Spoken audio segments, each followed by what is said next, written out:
십자가에 못 박힌 그리스도. 우리 이제 이번 한 주간 고난 주간으로 이제 지내게 되는데, 우리 고린도전서 1장 23절로 24절 2절 말씀 우리 한 목소리 읽겠습니다. 시작. 우리는 십자가에 못 박힌 그리스도를 전하니 유대인에게는 거리끼는 것이요 이방인에게는 미련하는 것이오되 오직 부르심을 받은 자들에게는 유대인이나 헬라인이나 그리스도는 하나님의 능력이요 하나님의 지혜니라. 아멘. 아멘. 십자가가 우리 믿음의 중심이 되어야 합니다. 십자가가 우리 믿음의 중심이 되지 않으면 우리의 중심은 이렇게 터전이 흔들리는 거예요. 제가 아까 찬양하는데 그런 마음이 딱 들더라고요. 예수 그리스도께서 우리를 위해서 십자가에 못 박히셨는데 그 십자가에 못 박힌 게 바로 나다. 아, 내가 그리스도와 함께 십자가에 못 박힌. 여러분, 우리가 이 복음, 이미 2000년 전에 예수님이 십자가에서 죽으시면서 다 이루었다 선포하신 이 복음의 능력이 우리 삶의 개인의 삶 속에서 여전히 능력과 지혜로 나타나지 않는 이유가 무엇이냐? 저는 이게 제 안에 목회하면서 계속적인 제 마음의 짐입니다. 이게 사실은 이 짐이 무겁지 않아야 되는데, 가벼운 짐이어야 되는데, 제 안에는 계속 무겁게 느껴지는 거예요. 왜냐하면, 그 사랑을 경험하지 않고 우리가 살아가는 아둥바둥하는 삶이 무엇인지 제가 알기 때문입니다. 여러분, 이미 우리는 예수님을 믿었습니까? 구원을 받았습니다. 이미 하나님의 능력과 지혜가 우리 안에 있어요.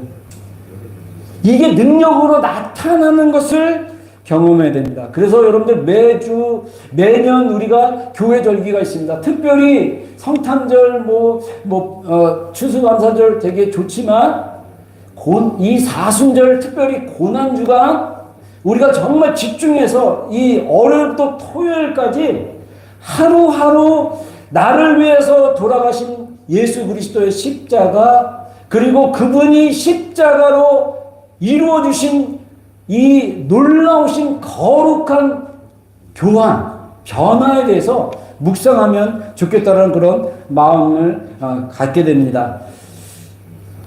오늘 하나님께서는 고린도전서 1장에 말씀하시기를 하나님의 그 약하심 때문에, 하나님의 그 어리석음이 사람보다 지혜롭고 하나님의 약하심이 사람보다 강하다라고 오늘 우리가 읽었던 본문 24절 이후에 이어지면서 얘기를 합니다. 하나님의 능력이 유대인이나 헬라인이나 모든 사람들에게, 하나님의 자녀로 성도로 부르심을 받는 자들에게는 그리스도가 하나님의 능력과 지혜로 나타나는데, 이것이 사람들이 보기에는 하나님의 어리석음 같이 보이고 하나님의 약하심 같이 보인다는 것입니다. 여러분, 하나님은 어리석은 분이 아니십니다. 하나님은 약하신 분이 아니십니다. 하나님은 모든 것을 알고 계시는 분이에요. 모든 것을 하실 수 있는 분이세요. 근데 그 하나님이 사람들이 보기에 약하시고 어리석은 것으로 보여지는 보이기 때문에 사람들은 하나님의 어리석음, 하나님의 약하심에 이것을 하나님의 그 십자가를 룩다운하고 그 가치를 모르고 있다라는 거예요. 하나님의 그 어리석은 일이, 하나님이 자신의 아들을 죄인들의 손에 넘겨 십자가에 못 박혀 죽도록 허락하신 것보다 이 세상에 어리석은 일이 어디 있습니까? 여러분, 우리가 요한복음을 보면요, 예수님과 하나님 아버지는 굉장히 친밀하신 분이에요. 여러분, 인간이 하나님과 연결되고 사람과 연결되고 그 연결된 그 연결에서 나오는 그 생명, 그 안정감, 그것이 어마어마한데, 예수님은 아버지가 요한복음 15장 9절에 아버지가 나를 사랑한 것 같이 내가 너희를 사랑하였으니 나의 사랑 안에 거하라. 여러분, 우리가 하나님의 사랑 안에 거하는 거 쉬운 사실 주제는 아니에요. 왜냐? 내가 그리스도와 함께 십자가에 못 박힘을 경험해야만 합니다. 세상 사람들의 지혜와 세상 사람들의 이해처럼 우리가 하나님이 자기 아들이신 예수 그리스도를 우리를 사랑하기 때문에 내어주신 그 일이 어리석게 보이는 것입니다. 많은 크리스찬들이 그 의미를 잘 모르고 이 세상의 사람들의 지혜와 이 사람들의 이해처럼 그렇게 십자가를 보기 때문에 십자가를 통한 하나님의 능력과 지혜가 우리 안에 풀어지지 않는 것이 아닌가 이렇게 묵상해 봅니다. 몸이 찢기고 피를 흘리며 십자가에 매달려 극심한 고통 가운데 참혹하게 죽어가신 예수님보다 이 세상에 더 연약한 어떤 사람이 있습니까? 예수님이 자기를 낮춰 그 고통 속에 자기를 맡기신 거예요. 예수님은 이 십자가에서 당하는 수모와 그 육체적 고통, 무엇보다 하나님 아버지와 함께 분리되어야 되는 그 분리, 이게 너무 고통스러우니까 예수님이 마지막 목요일날 저녁에 겟세마네 동산에서 아버지요, 하실 수만 있다면 이 잔을 내게서 옮기소서. 여러분, 우리가 성경을 볼 때마다 하나님의 마음, 주님의 마음 안에 들어가야 돼요. 예수님은 아신 거예요. 인간으로 오셨기 때문에 고통스러워. 인간으로 오시기 때문에 십자가가 어마어마하게 고통스러운 걸 아시기 때문에 아버지요, 이 잔을 내게서 옮기소서. 그러나 내 뜻대로 마옵시고 아버지 뜻대로 하옵소서. 여러분, 우리가 이런 하나님 아버지와 예수님과의 그 관계 안에서 말씀을 경험하지 않으면 우리의 사랑은 모래 위에 지은 것처럼 그냥 좋다, 괴롭다. 여러분, 정말 하나님 안에, 사랑 안에 들어가고 싶지 않습니까? 그것이 우리 안에 채워지지 않으면 우리는 무언가를 찾게 됐어요. 하나님이 아닌 다른 것, 하나님이 아닌 우상, 자아, 물질, 누리는 것, 쾌락, 이 모든 것을 해결할 수 있는 하나님의 능력은 바로 그리스도, 우리를 위해서 희생하신 그리스도.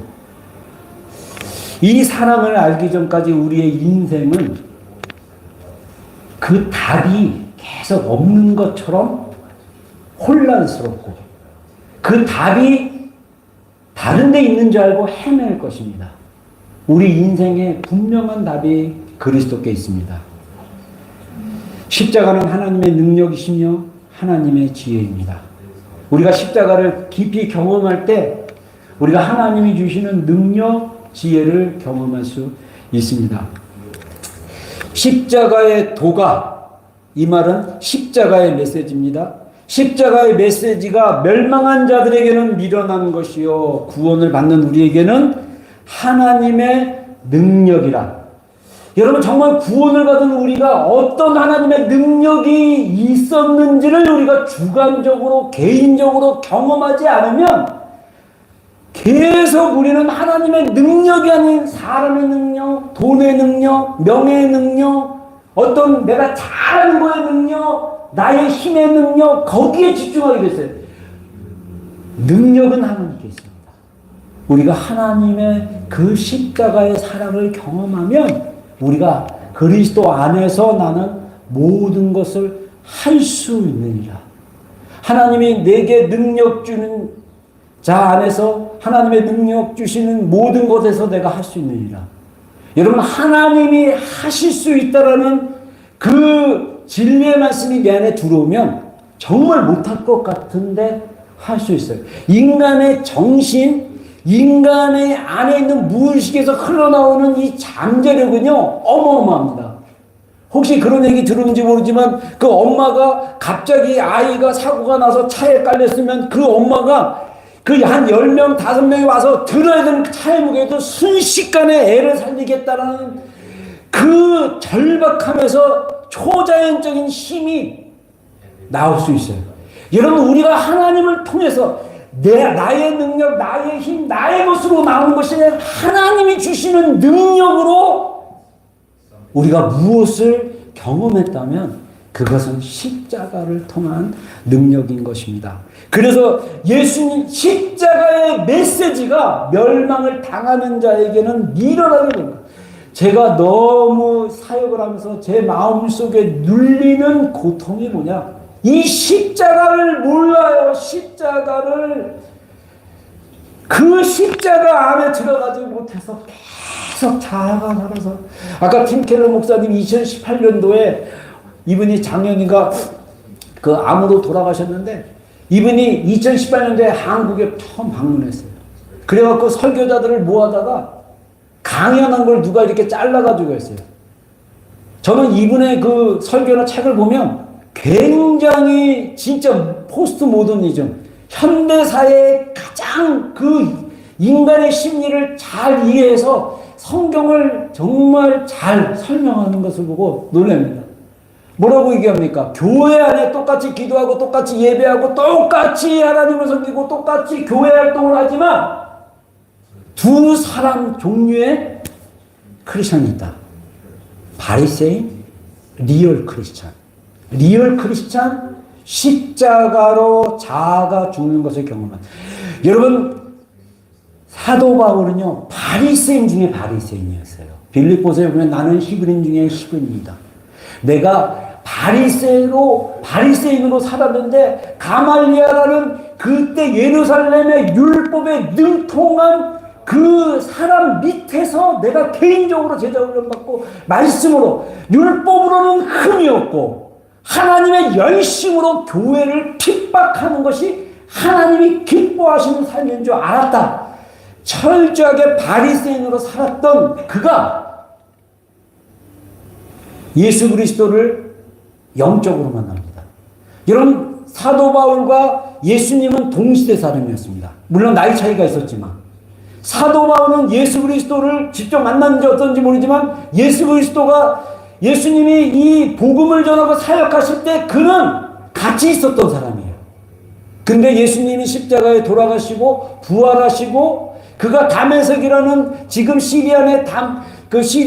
현재 시리아의 다마스쿠스라는 그 도시로 크리스천들을 잡으려고 갔다가 초자연적으로 하나님의 빛이 그의 얼굴 가운데 비치자 눈이 어두워지고, 유대인들은 기적을 원합니다. 유대인들은 표적을 원해요. 그래서 유대인이기 때문에 하나님이 눈을 멀게 하는 기적을 보이십니다. 그리고 음성을 들려줍니다. 사울아, 사울아, 네가 어찌하여 나를 핍박하느냐. 바울은 충격받았어요. 자기가 예수 믿는 자들을 핍박하는 것이 하나님에 대한 열심. 여러분, 우리가 바울이 사울 되기 전에 삶을 살면요, 율법 아래서 고통스럽습니다. 하나님을 위한 열심인데 이게 사람을 죽여요. 하나님을 위한 열심인데 사람에게 상처 주고 지내요. 하나님을 위한 열심인데 파괴하고 빼앗고 괴롭고 고통스러운 상대입니다. 여러분, 우리 인생에 있어서 진짜는 뭡니까? 사랑 아닙니까? 여러분, 우리가 다툼, 부부간의 다툼, 자녀와의 어떤 그 스트로글, 우리 회사에서 사람들 모든 그 관계 안에서 괴로운 것은요, 사랑으로 보지 않고 내가 맞고 네가 틀리다, 그걸로 싸우기 때문에 괴로운 거예요. 그래서 갈라디아서 2장 20절에 사도 바울이 선포하잖아요. 내가 그리스도와 함께 십자가에 못 박혔다. 그러면 이제는 내가 사는 것이 아니라 내 안에 그리스도께서 사신 것이다. 나를 위하여 자기 몸을 버리신 하나님의 아들을 믿는 믿음으로. 여러분, 우리를 위하여 자기 몸을 희생하신 하나님의 아들이신 예수 그리스도를 진짜 인격적으로 만나고, 그러지 않으면요, 항상 내가 맞다, 내가 옳다, 하나님도 내 자아는 판단할 수 있어요. 하나님이 살아계시면 왜 이렇습니까? 하나님 왜 이렇습니까? 왜 이렇습니까? 왜 이렇습니까? 내 안에 해결되지 않는 많은 질문들과 많은 퀘스천들이 결국은 내 자아로 하나님 앞에 굴복하지 않고 있기 때문입니다. 여러분, 우리의 자아는요, 날마다 십자가에 못 박는 경험을 해야 됩니다. 그래서 사도 바울이 마지막에 나는 날마다 죽노라. 나는 날마다 그리스도의 십자가 안에서 죽노라. 우리 안에 있는 우리 하나님을 영화롭게 하고 하나님을 기쁘시게 하고자 하는 그 하나님의 성령의 그것이 있지만 내 안에 또 나를 잡아 끌어내리는, 나를 불행하게 하고 나를 괴롭게 만들고 힘들게 하고, 나만 그런 게 아니라 같이 사랑한다는 사람을 그렇게 끄집어내고 괴롭히는 그 죄, 내 안에 거하는 죄, 자아, 옛사람, 십자가에 못 박는 경험이 없는 한 여러분, 우리의 삶은 계속 스트럭을 해요. 그래서 아까 팀켈러 목사님이 결과로 참된 크리스천으로 사는 삶과 결과로 그렇지 못하는 교회 안에 크리스천의 세 가지 결과, 삶의 방식이 있다. 사랑을 얻기 위해 이미 사랑을 주셨는데 십자가를 믿지 않고 천국에 가려고 복을 받으려고 계속 애쓰며 자아로 사는 삶. 그런 인생. 두 번째 뭡니까? 하나님과 상관없는 인생. 여러분, 지금 우리가 경계해야 될 삶은 뭐냐면요, 적당히 예수님 믿고 자기 하는 대로 살고 싶은 사람들이 꽤 많아요, 교회 안에. 우리의 삶은요, 그런 삶이 아니에요. 그래서 예수님이 제자들에게 말합니다. 내가 세상을 떠나가지만 세상이 너희를 미워할 거다. 왜냐하면 나를 미워하기 때문에. 그러나 너희는 세상에 속하지 말고 나에게 속한 것. 여러분, 세상에 속해서 내 안에 채워지지 않는 그 빈장, 내 안에 채워지지 않는 그 갈망, 그 욕구, 그거를 자꾸 하나님이 아닌 것으로 막 채우려고 하고 있습니다. 이게 우리의 삶이 그렇게 기쁜 삶이 아닌 거예요. 크리스천의 삶인데 생명이 없어. 크리스천의 삶인데 즐거움이 없어. 크리스천의 삶인데 하나님이 주시는 그 생명과 그 능력, 그 지혜가 풀어지지가 않습니다. 왜냐? 여전히 내가 괜찮다. 나 이 정도면 괜찮지? 하나님도 적당히 믿고 하나님과 교제하는 것도 적당히 믿고 그렇게 살아가려고 하는 크리스천들이 너무나 많습니다. 고린도서 1장 20절에서 21절에 쉬운 말 성경에 이렇게 합니다. 그렇다면 지혜로운 자가 어디 있습니까? 학자가 어디 있습니까? 이 시대의 철학자가 어디 있습니까? 하나님께서는 세상의 지혜를 모두 어리석은 것으로 만들어 버리셨습니다. 그래서 세상 사람들이 하나님의 지혜로는 하나님을 결코 알지 못하는데 바로 그것이 하나님의 지혜인 것입니다. 그러기에 하나님께서는 어리석게 보이는 우리의 복음 선포를 통해 믿는 사람들을 구원하기로 하신 것입니다.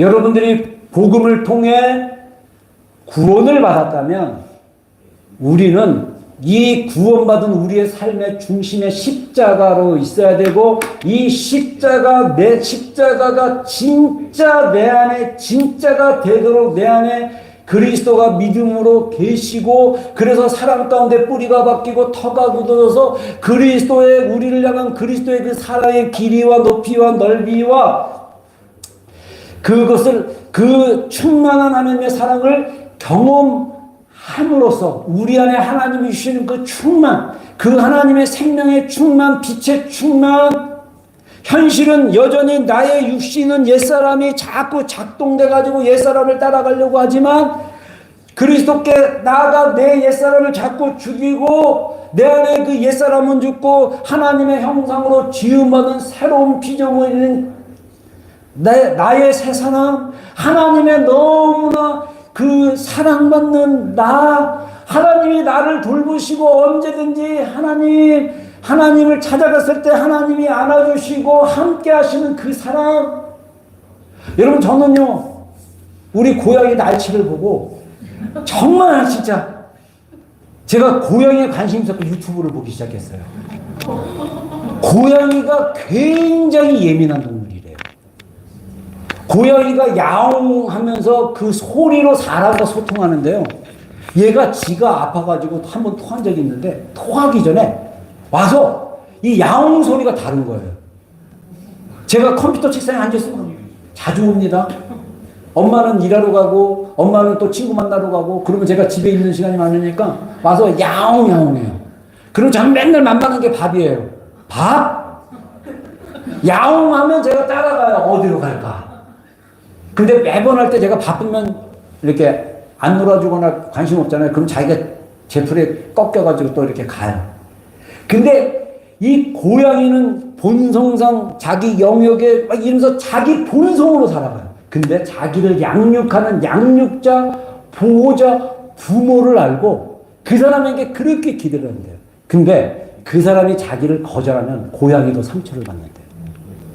상처감이 심해갖고 나중에 우울하고 음식도 거절하고 막 그런데요. 여러분, 하나님이 지으신 모든 피조세계가 식물도 가꾸는 사람이 정성들을 가꾸면요 화답을 해요. 우리 사모가 그 식물 집사로 이렇게 많은 식물들 하는데 그 옛날 살던 집 그 안쪽에 그 가시가 많은 선인장인데 그 선인장이 꽃을 펴요.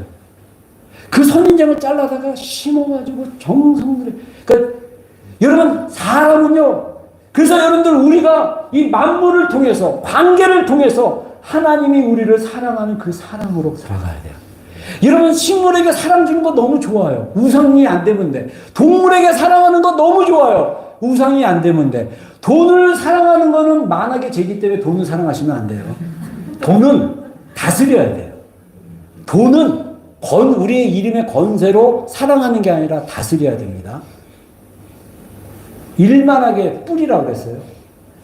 그래서 돈은 우리가 다스리려면 하나님께 드리고 사람에게 나눠주고 좋은 일을 위해서 많이 사용되질 때 우리가 돈의 종이 안 되는 거예요. 여러분 우리가 정말 십자가의 사랑으로 내가 은혜를 받으면 이 만물 가운데 거하시는 하나님, 관계 속에 일하고 계시는 하나님, 그래서 이 관계가 그전에는 괴롭고 힘든 관계였는데 하나님의 사랑과 지혜로 바라보면 그게 하나님이 우리에게 준 축복인 거예요. 고통스럽지만 참아낼 시간도 있고 고통스럽지만 내가 좀 온유할 필요가 있고 이런 어떤 하나님의 지혜가 우리 삶 속에 풀어지기 시작하면 우리가 인생의 질이 인생의 삶이 달라지는 것을 볼 수가 있습니다. 십자가를 통해서 하나님은 인간의 본질적인 문제, 죄를 다루신 거예요. 그래서 모든 사람이 죄를 범하였으면 하나님의 영광에 이르지 못하더니 제가 이거는 개인 저의 묵상입니다. 많은 크리스천들이 십자가의 사랑에 다가가지 못한 이유 중에 하나가 뭐냐면 인간의 본질, 나의 삶의 진지한 그 질문을 못하는 경우 그 깊은 내용 싫어. 깊은 어떤 그 이슈 싫어. 어떤 거 싫어. 피하고 살고 싶은 거예요. 근데 여러분 한번 생각해 보세요. 여러분이 만약에 내일 밤 죽는다면 만약에 제가 한 달 전에 또 자다가 갑자기 날치가 생각이 났어요. 그러면서 고양이 수명이 10년인데 내가 한 70살 되면 얘가 죽겠네. 근데 갑자기 슬픔이 확 밀려오는 거예요. 근데 우리 하라가 결혼하면 데려가거든요. 근데 갑자기 그 몇 개월 안 됐는데 1년 이제 4월 4일 생일이라 그러니까 우리 하라가 얘기해 주더라고요. 1년 가까이 됐는데 얘랑 정이 쌓여가지고 죽을 거 생각하니까 슬픔이 내 안에 쫙 오는 거예요. 그러면서 제가 뭘 생각했냐면 나도 죽으면 이 땅에서 이제 죽잖아요. 그러면서 제 죽음에 대해서 생각을 해봤어요. 여러분 제가 하나님 만난 것도 죽음에 대한 두려움 때문이었습니다. 제가 하나님 만난 것도 인생이 도대체 무엇이냐. 내 인생은 가난한 부모님 밑에서 태어나가지고 그 가난과 싸우고 가난 때문에 수치심 밀려오고 제가 이 엄마 아버님이 그 옷 제대로 못 입혀주시고 막 이런 거 재정적으로 정서적으로 밥 챙겨주고 막 이런 거 못 해줌으로써 제 안에 수치심 덩어리로 살았어요. 덩어리로. 근데 또 다른 사람 얘기 들어보니까 또 조종당하면서 막 살았던 고통도 어마어마하다고 그러더라고요. 나는 없고 막 부모가 원하는 모습으로 살아가게 막 푸시함으로써 고통 중에 있는 그 고통도 저는 외로움, 혼자 있음. 그래서 날치를 볼 때마다 외로움이 막 밀려와요. 아직 해결되지 않아서. 그래서 막 그러면 진짜 웬만하면 찾아가요. 놀아달라면 막 놀아주는데 막 손을 핥혀요. 그래서 장갑 끼고 놀아줘요. 목장갑 끼고 그냥 그러고 막 그냥 놀리더라도 어쩔 때는 막 진짜 노는데 나랑 싸우는 거 좀 막 눈을 이러고 막 이래요. 그러면 저도 약간 동물이 무섭잖아요. 무서움이 딱 오는데도 사랑하니까. 여러분, 우리가 하나님과의 관계 안에서 정말 자신의 죄, 내가 죽을 수밖에 없는 죄인이었구나. 그래서 예수님이 나의 죄를 위해서 죽으셨구나. 제가 예전에 23살에 골방에서 기도하다가요, 제 안에 저의 죄를 인정하지 않는 의로움이 제 안에 있었어요. 그래서 제가 그랬어요. 기도하다가 속으로.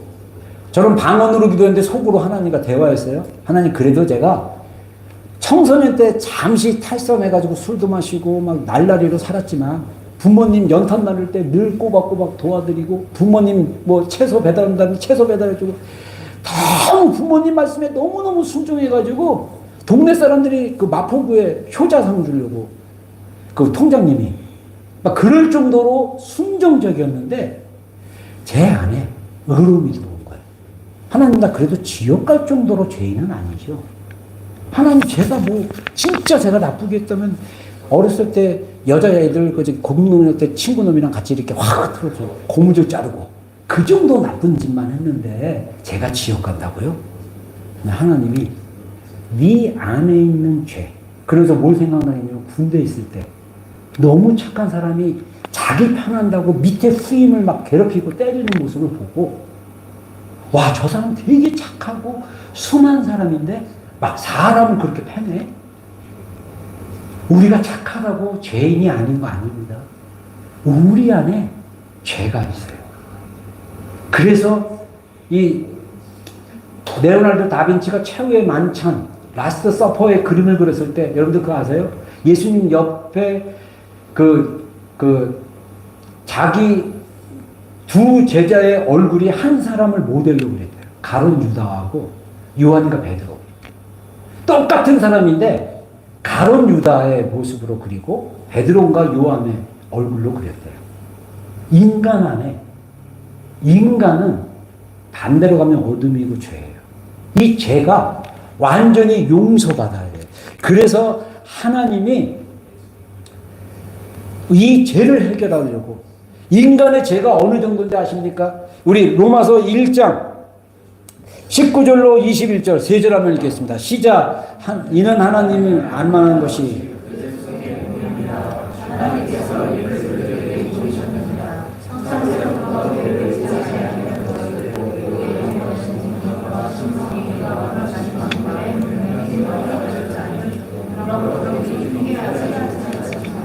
하나님을 알되 하나님을 영화롭게 아니하며 감사하지 아니하고 오히려 그 마음에 허망하여지며 미련한 마음으로 어두워졌나니. 사실은 사도 바울이 로마 교회 성도들에게 믿지 않는 불신자, 안 믿는 사람들의 마음이 이렇다 그러는데 제가 보는 거는 많은 크리스찬들이 하나님을 알아요. 근데 하나님을 영화롭게 하고 싶지 않습니다. 여러분, 예배에 우리가 목숨 걸어야 될 이유 하나가 뭐냐면 예배를 통해서 하나님이 영광 받으십니다. 예배를 통해서 영화롭게 되는 거예요. 근데 예배를 우습게 하면 그것은 하나님을 알지만 우리가 하나님을 영화롭게 못하는 거예요. 우리의 삶 속에 하나님을 영화롭게 하는 거, 이게 굉장히 중요합니다. 근데 우리 안에 거하는 죄는 하나님이 싫은 거예요. 우리가 신앙생활 하다가 하나님이 싫어지면 뭐와 멀어집니까? 교회와 멀어지고 공동체와 멀어지고 말씀 있는 거 멀어지고. 그러면 여러분들 깨어 있어야 돼요. 내가 죄의 유혹에 빠져서 하나님을 떠나고 있구나. 우리는 하나님을 영원롭게 하는 존재로 살아가야 됩니다.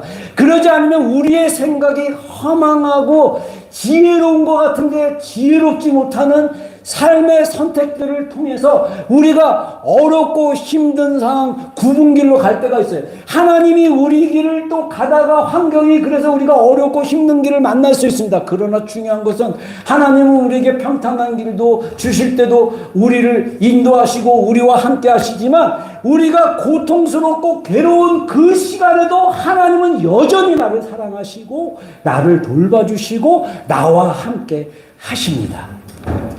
우리가 하나님의 그 영화로움을 버리고 돌아섰다면 그게 죄입니다. 죄의 본질은 어떤 행위를 하는 게 아니라 내 마음에 하나님이 아닌 다른 거, 하나님이 아닌 넷플릭스의 그거, 하나님이 아닌 어떤 스포츠, 하나님이 아닌 어떤 게임, 하나님이 아닌 어떤 것이 마음의 주인으로 들어와 하나님보다 더 사랑하고 하나님과의 관계보다 그것을 더 우선시할 때 우리의 마음은 벌써 죄로 향하고 있는 거예요. 여러분, 인간은요, 이 성령으로 말미암아 들어진 바 된 예수 그리스도의 십자가의 희생을 경험하지 않고는요, 우리의 죄는요 완전히 끊을 수 있어요. 히브리서에 그리스도의 십자가가 단번에 우리를 완전하게 하셨다고 합니다. 그래서 우리가 죄 가운데, 여러분, 인생의 모든 문제는 죄예요. 인류의 모든 문제도 죄입니다. 개인의 삶 가운데 일어나는 고통과 괴로움과 풀리지 않음과 미칠 것 같은 상황 다 뭐냐? 그 배후에는 죄가 도사리고 있어요.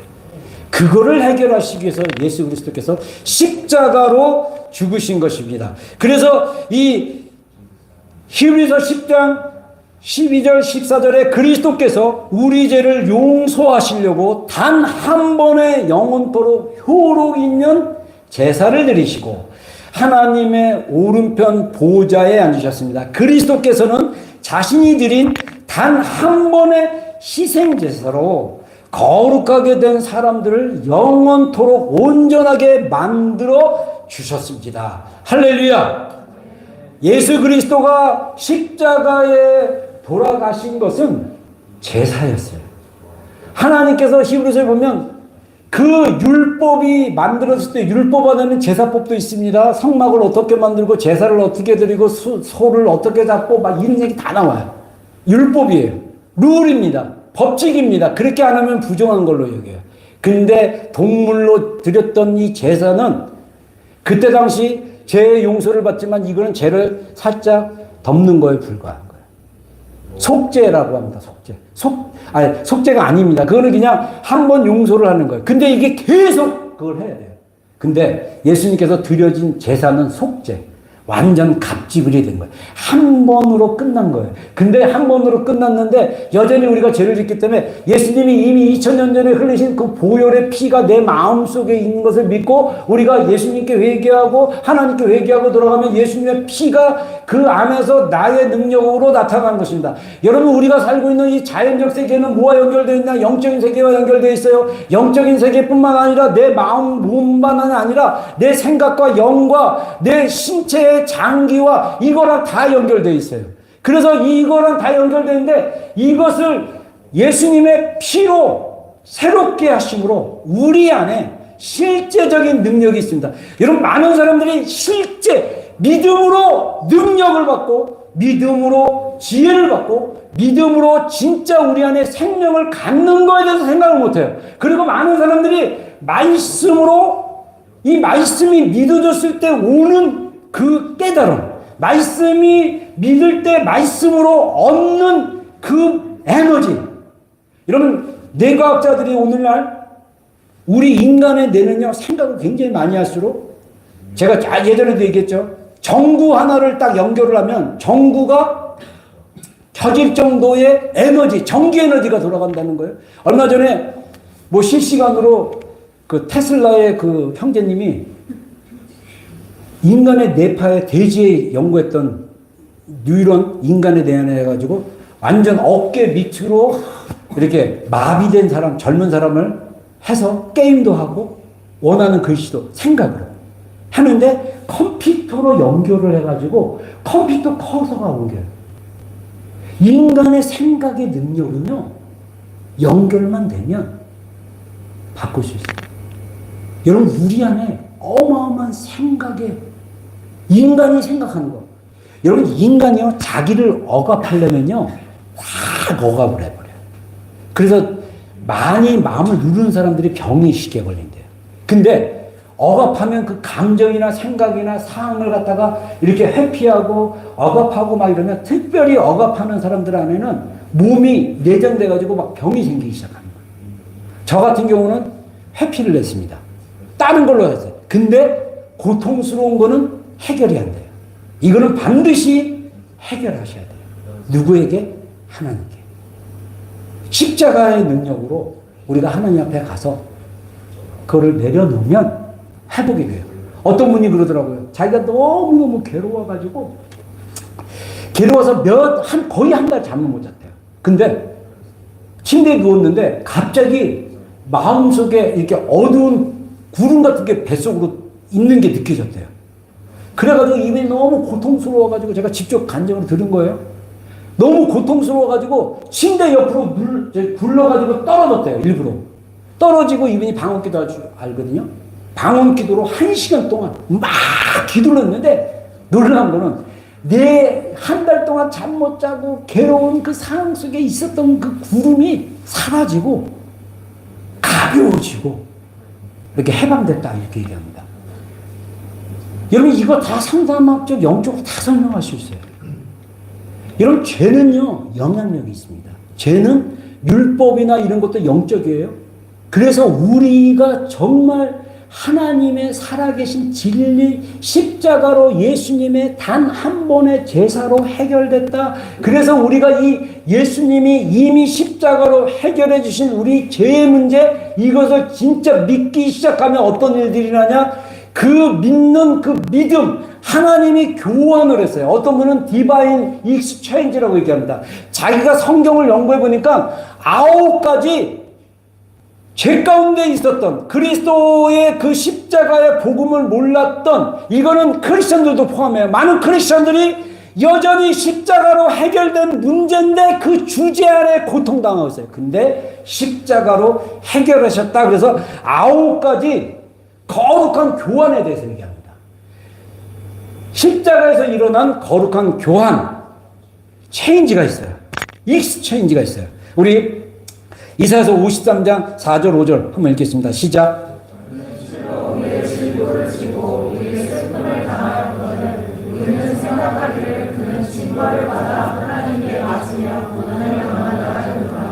그가 죽이면 우리의 허물 때문이요 그가 사망은 우리의 죄악 때문이다. 그가 징계를 받음으로 우리는 평화를 누리고 그가 책정의 말씀으로 우리는 나음을 받았도다. 예, 여러분, 하나님이 십자가를 통해서 인간의 본질적인 문제, 죄를 해결하셨어요.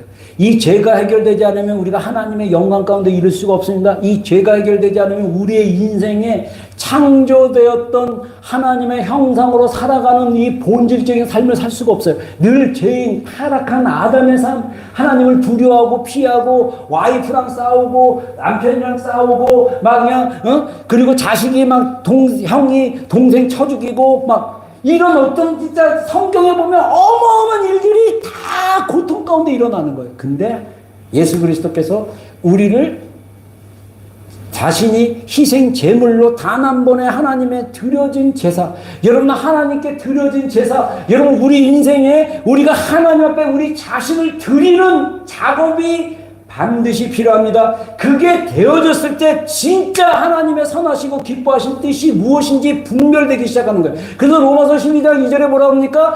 내가 형제들아 내가 권하노니 너희 몸을 하나님이 기뻐하시는 거룩한 산제사로 드리라. 이는 너희의 드릴 영적 예배니라. 그러므로 하나님의 선하시고 기뻐하시고 온전하신 뜻이 무엇인지 분별하도록 해라.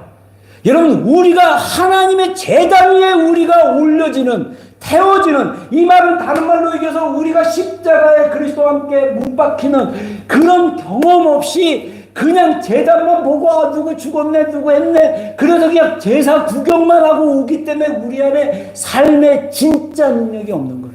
우리가 주님 앞에 드려진 바 돼야 돼요. 예수님은 실제로 드려졌습니다. 화목제물로 하나님과 죄인을 화해하는, 하나님과 원수됐던 우리 죄인들과 하나님이 화해하도록 예수님 자신이 제물로 드려진 거예요. 여러분, 제가 성경을 있는 그대로 설명하지만 이거는 성령님의 계시로 깨달아지지 않으면 정말 어려운 내용이에요. 여러분, 그래서 우리가 더 하나님께 말씀 안에 하나님의 마음, 이 말씀의 실제, 십자가의 실제, 십자가의 능력, 십자가의 지혜 안에 들어가게 하소서. 믿음으로 선포하고 믿음으로 고백하고 믿음으로 나아갈 때 그 믿음이 하나님의 성령의 역사의 시간에 있으면 그게 믿어지기 시작하는 거예요. 아, 내가 자유케 됐구나. 아, 내가 묶였던 이것이 자유케 됐구나. 나의 수치심이 예수님께서 다 해결하셨구나. 물론 저도 몇 번의 수치심이 하나 그리스도로 말미암아서 했던 걸 믿음으로 경험한 적이 있어요. 그러나 여전히 우리 안에 이 죄의 성향이 남아있기 때문에 어쩔 때 수치심이 올라올 때 있어요.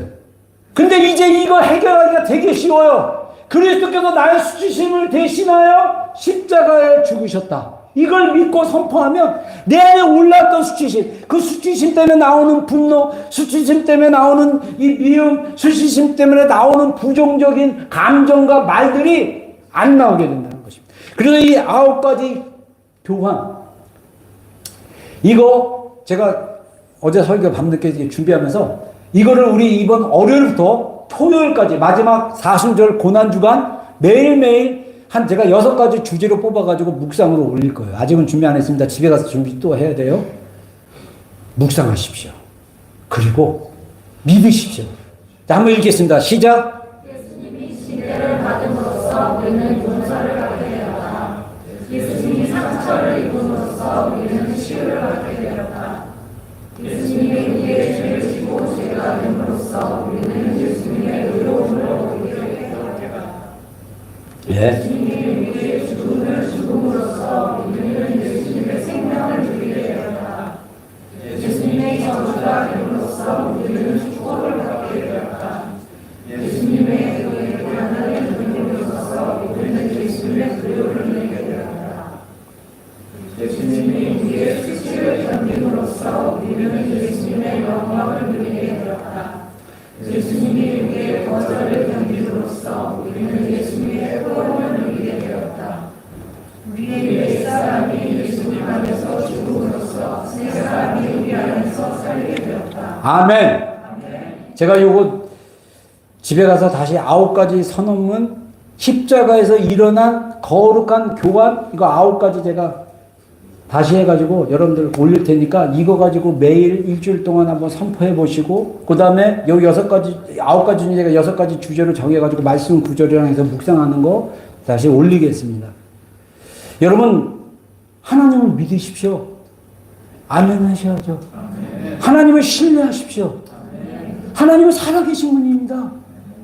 하나님은 우리와 함께 하신 분입니다. 하나님은 이미 십자가로 그분의 일을 이루셨어요. 근데 우리가 그냥 고장난 컴퓨터처럼 자꾸 에러가 나고 프로그램이 돌아가야 되는데 프로그램이 안 돌아가고 바이러스 들어와가지고